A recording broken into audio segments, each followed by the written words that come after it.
The animals awaken from their nap in what I thought was a poison field, but it's actually a military training ground. As the animals are confused and scared by the earth-shaking cannon blasts, the rabbits panic and run back towards the road. Then, the snake and the fox yell at the rabbits, telling them to pull it together. And the rabbits respond with, "I can't stand creatures shouting at me."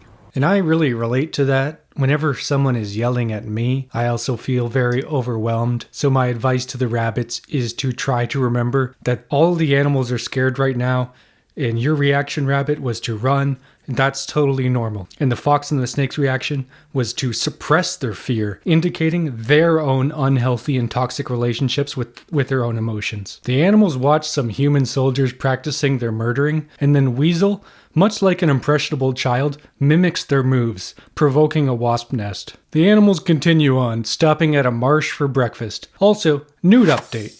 The baby Newt is doing great.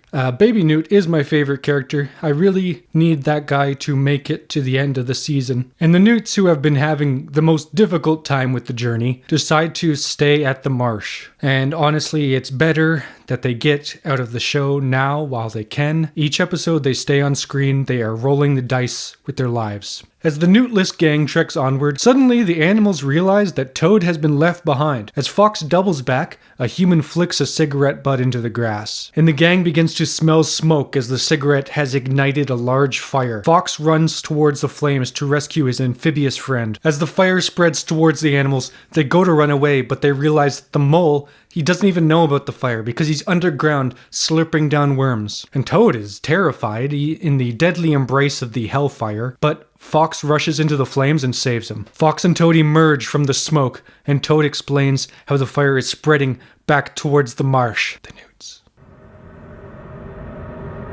The mole emerges from his hole and realizes he's alone, and then he is immediately picked up by a human and deposited in a shirt pocket. And the animals realize the fire has spread and they are now trapped. Their only chance is to escape on an island in the middle of a lake. And the animals sit in silence watching the distant flames burn everything around them. Then Mole escapes from the pocket prison and Fox rescues him. The faceless humans are like, "Holy shit, did you see the mole ride away on that fox? That was cool." As the rain rolls in, the rabbit reminds everyone that he can't take any more. And Mole asks where the Newts are, and Badger says to be a good chap and not ask questions you don't want the answers to. And I think that is actually good advice. That's episode 3 of The Animals of Farthingwood. Bye bye.